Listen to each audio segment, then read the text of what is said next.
La visite du chef de la diplomatie marocaine, Nasser Bourita, à Moscou hier le 16 octobre 2025, le Maroc a profité de la bourde, je dis bien de la bourde, de la bêtise de la télévision étatique algérienne à Alger 24 News. Cette dérive, cette dérapage a permis au Maroc de sortir le grand jeu pour séduire la Russie, pour la convaincre de s'aligner sur ses positions, contrairement au régime Tebboune qui est agressif, qui véhicule l'image d'un pays brutal. Le Maroc essaye d'utiliser intelligemment, de façon machiavélique, un autre registre. Le registre du pays pacifique, du pays paisible, du pays qui favorise les ententes diplomatiques, la carte de la douceur. Regardez comment les Marocains profitent. Quand je dis que les Marocains sont machiavéliques, ils savent comment utiliser les bourdes. وتحدثنا بأن احترام سيادة هذه الدول احترام اختياراتها هو أمر مهم واعتبرنا بأن هذه الدول ما خصهاش تخضع لأي وصاية. Il dit que voilà, nous avons évoqué avec Sergei Lavrov, le ministre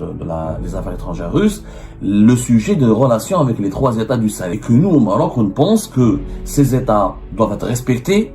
Aucune hégémonie ne doit être exercée sur eux. Nous devons respecter leur volonté populaire et tant que les peuples soutiennent ces régimes, ils ne doivent pas être considérés, ils ne doivent pas comme une arrière-cour. Regardez comment le Maroc développe un tel discours. Amical, pragmatique, pacifique.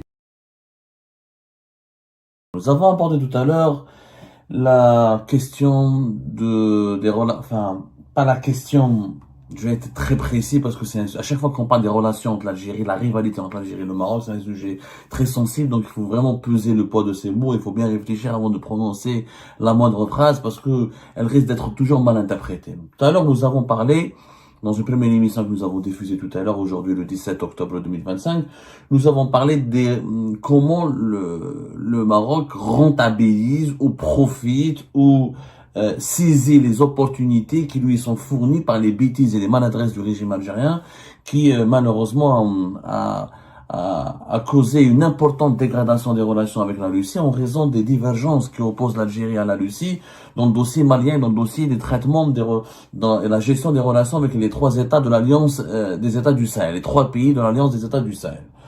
Et nous avons évoqué la visite du chef de la diplomatie marocaine, Nasser Bourita, à Moscou hier le 16 octobre 2025 et comment le Maroc a profité de la bourde, je dis bien de la bourde, de la bêtise et même c'est même pas une bourde, c'est un dérapage, une dérive et un dérapage de la télévision étatique algérienne à Alger 24 News ou Algérie 24 News, la chaîne de télévision publique étatique qui couvre l'actualité internationale depuis Alger.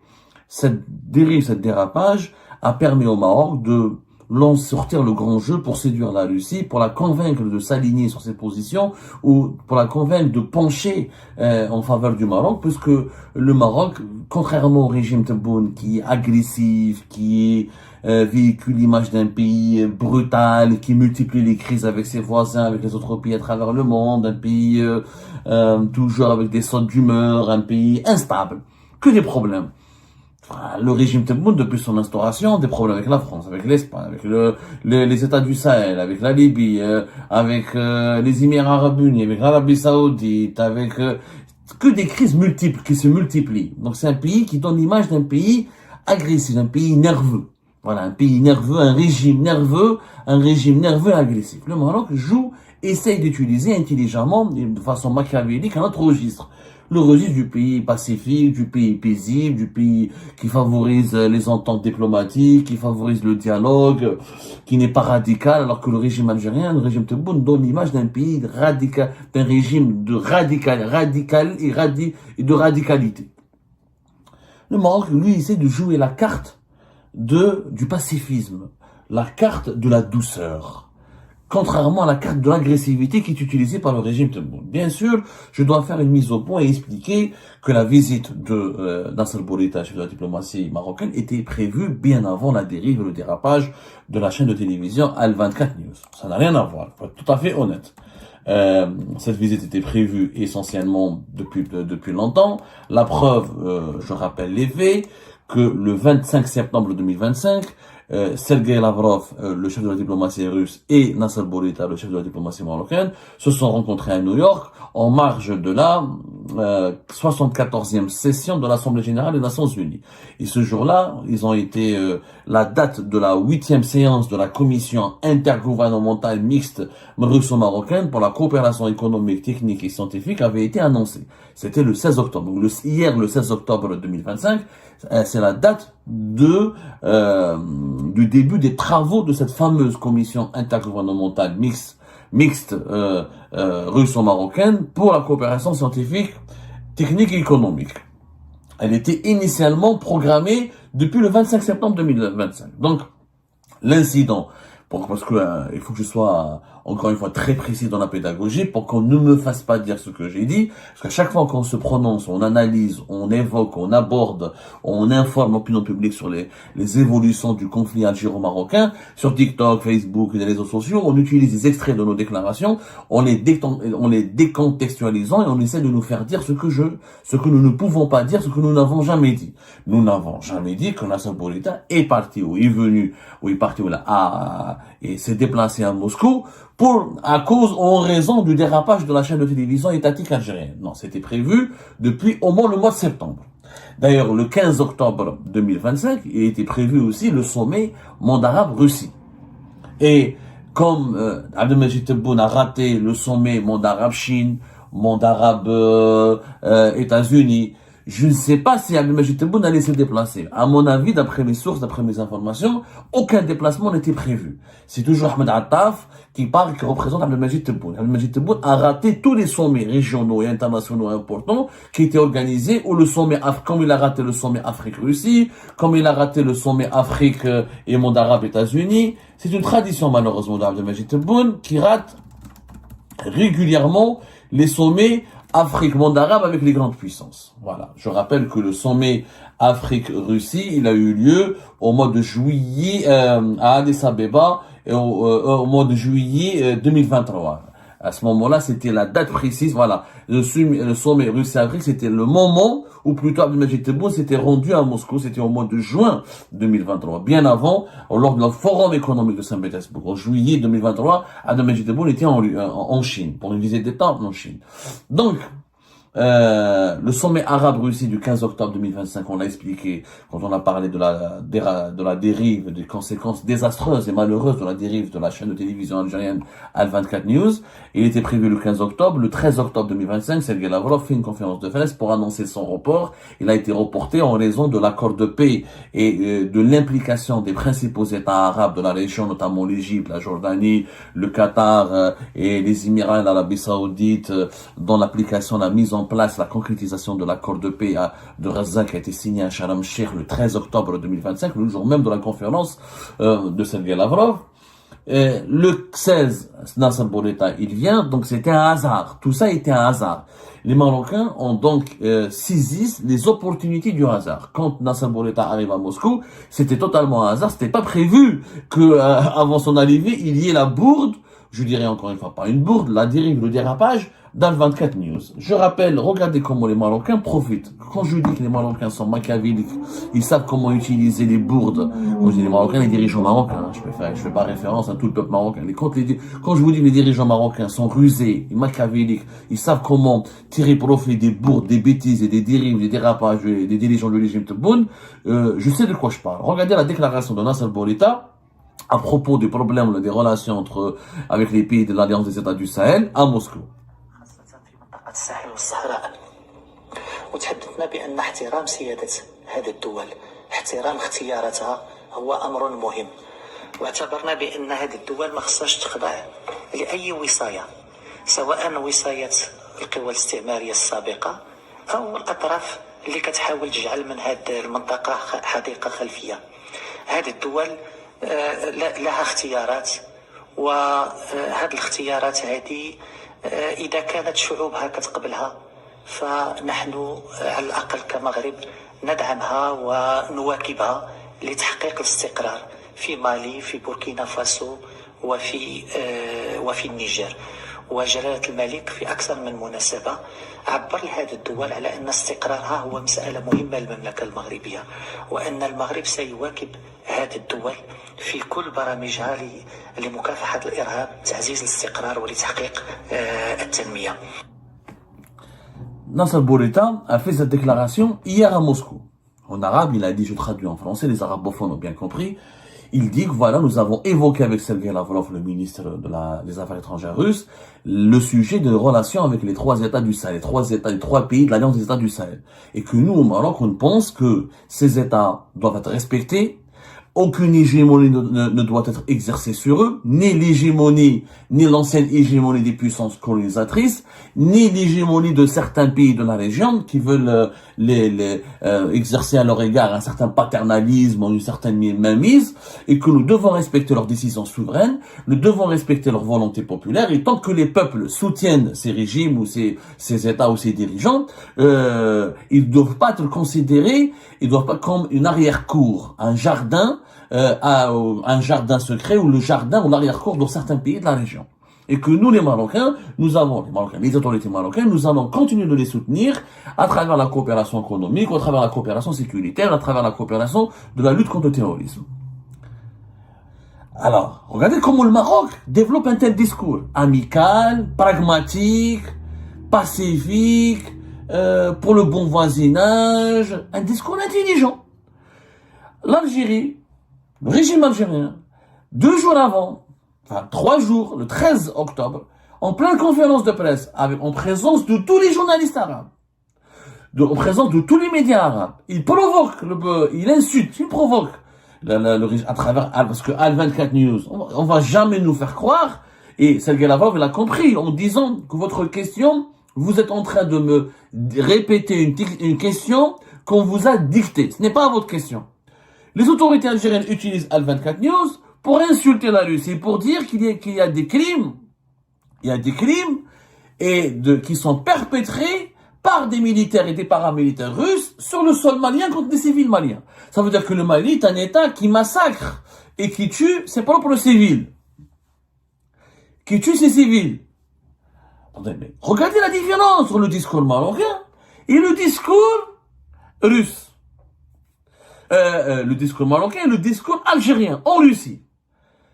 S'il n'y avait pas, je vous parie que Nasser Bourita n'aurait pas tenu ces propos-là, il n'aurait pas abordé la question des relations, la complexité des relations entre les pays, les États du Sahel et leurs voisins, s'il n'y avait pas la bourde et la dérive, je dis bien la bourde et la dérive de Al-24 News. C'est une dérive incroyable.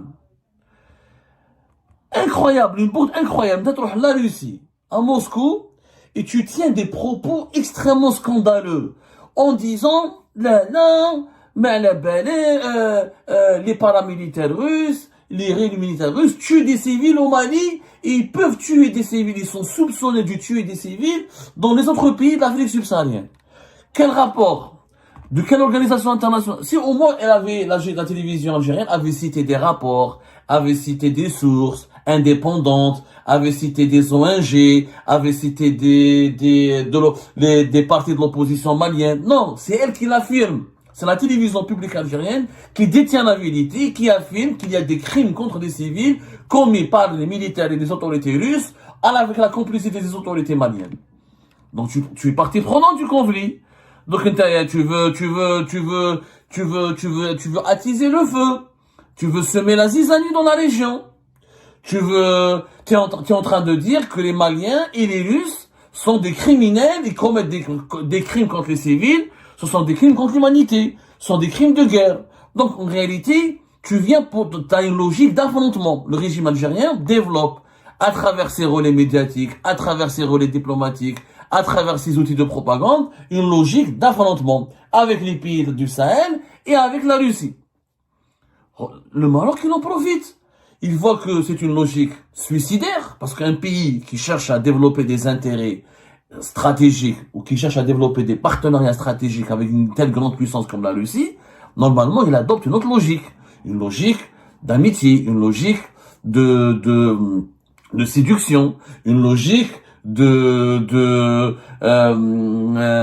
logique de partenariat, une logique positive, un discours positif. Et on essaye, si on peut pas être dans la séduction, si on ne veut pas draguer la Russie, on peut au moins essayer d'être amical avec elle pour la tirer vers nous, pour qu'elle la convainque d'être de notre côté. Alors les Marocains, ils ont profité. Ils profitent de la radicalité du régime Tebboune, la violence gratuite. Tu envoies ta télévision publique et étatique à Moscou pour violenter gratuitement. C'était gratuit. Pourquoi insulter Sergei Lavrov? Pourquoi insulter les Russes chez eux? Pour quel but? Quel but? Qu'est-ce qu'on va tirer? Quel est l'objectif recherché? Quel est le résultat que le régime Tebboune escomptait? Tu pensais que, à travers une question de journaliste, tu vas déstabiliser Sergei Lavrov, et Lavrov va dire, on s'excuse, on aurait dû consulter les Algériens avant de soutenir les Maliens, je vous promets, nous allons retirer les forces militaires et paramilitaires russes du Mali, et on va laisser les Algériens jouer le rôle du gendarme de la région. Il va jamais dire cela. Vous imaginez, on parle pas au Burundi, ou au Congo-Kinshasa, au Congo-Brazzaville, ou à la Tunisie, ou à la Mauritanie, avec encore une fois tout le respect que j'ai pour ces pays-là. Je suis pas en train de les rabaisser, mais il y a une échelle de valeur dans au niveau des relations internationales, il y a une hiérarchie des pays, il y a des classements, il y a des catégories, qu'on le veuille ou non, il y a une véritable hiérarchie. Les grandes puissances, c'est les grandes puissances, les pays moyens, c'est les pays moyens, les pays émergents, c'est les pays émergents, les pays en voie de développement, c'est les pays en voie de développement. La Russie, c'est la Russie. Nasser Bourita, lui, comme le régime marocain a une autre doctrine, qu'on le veuille ou non, on n'était pas comme ça. À l'époque de Bouteflika, on était plus pragmatique, on était plus intelligent, on était malin. Quand on avait un problème avec un pays, on utilisait les voies de la diplomatie. Les voies de la diplomatie, c'est ce que fait Bourita. C'est-à-dire, on profite des erreurs des autres, on profite des bêtises des uns, le malheur des uns fait le bonheur des autres. C'est comme une partie d'échecs. C'est coup pour coup. Quand l'adversaire fait un mauvais coup, c'est pour gagner la partie, tu essaies de t'adapter à ces mauvais coups pour faire un bon coup. C'est ce que les Marocains, les dirigeants marocains font. Nous, on est d'accord avec la Russie, c'est des pays souverains, ce sont des pays qui veulent se sont émancipés de la France, c'est pas pour retomber sous le joug de l'Algérie. Si les peuples, c'est ce qui est vrai, si les militaires maliens étaient impopulaires, pourquoi les Maliens ne se révoltent pas? Si on a la population malienne de se révolter, de changer le régime. C'est comme si demain le Mali va dire, Tebboune n'est pas populaire, n'est pas légitime. Mais c'est au peuple algérien de décider qu'est-ce que Tebboune est légitime ou pas. C'est au peuple malien de décider, de trancher sur la légitimité de ces de la légitimité de ces décideurs. Mais Tebboune, il est qui? Qui est Tebboune ou ses dirigeants pour dire au peuple malien, Assimi Goïta est légitime ou pas légitime? C'est pas ton rôle. Le peuple malien, ils sont presque 30 millions. Il y a 30 millions de Maliens qui sont normalement, qui ont un cerveau, etc., et qui savent comment procéder ils sont pas 30 millions, 25 millions de Maliens, voilà. 25 millions. C'est le Niger qui est presque 30 millions. En tout cas, il y a 25 millions de Maliens qui ont une conscience, qui ont une âme, qui ont un esprit critique, et qui savent comment faire pour, changer leur gouvernement s'ils estiment nécessaire de changer leurs dirigeants. C'est eux qui se sont révoltés contre le précédent régime en 2020, avant qu'il y ait le coup d'état militaire qui a profité d'une révolte populaire. Ce n'est pas à nous, les Algériens et les Algériens, de s'ingérer dans les affaires du Mali ou des pays du Sahel pour leur dire qui est légitime, qui ne l'est pas. Et si le peuple malien n'était pas content d'Assimi Goïta, il se serait révolté. Il se révolte comme il s'est révolté en 2020 contre l'ancien régime. Il doit montrer un changement. Encore une fois, le Maroc n'a pas besoin de faire alliance avec Israël ou avec d'autres puissances hostiles à l'Algérie pour damer le pion en Algérie ou pour gagner des points précieux dans cette course au leadership régional contre l'Algérie. Le régime Tebboune se charge merveilleusement bien pour faire des cadeaux à Nasser Bourita. Normalement, au sein de l'appareil diplomatique algérien, au sein du régime des décideurs algériens, nous avons ce qu'on appelle des conseillers ou des éminences grises ou des compétences qui devraient dire, qui conseillent, qui orientent le président de la République dans sa manière de gérer les affaires et les intérêts stratégiques du pays à l'étranger. La conférence de presse du 13 octobre 2025, au moins l'ambassade d'Algérie en Russie, au moins les responsables et les représentants des services secrets algériens en Russie, ils étaient normalement au courant qu'il y a une réunion importante entre la Russie et le Maroc le 16 octobre, 3 jours plus tard.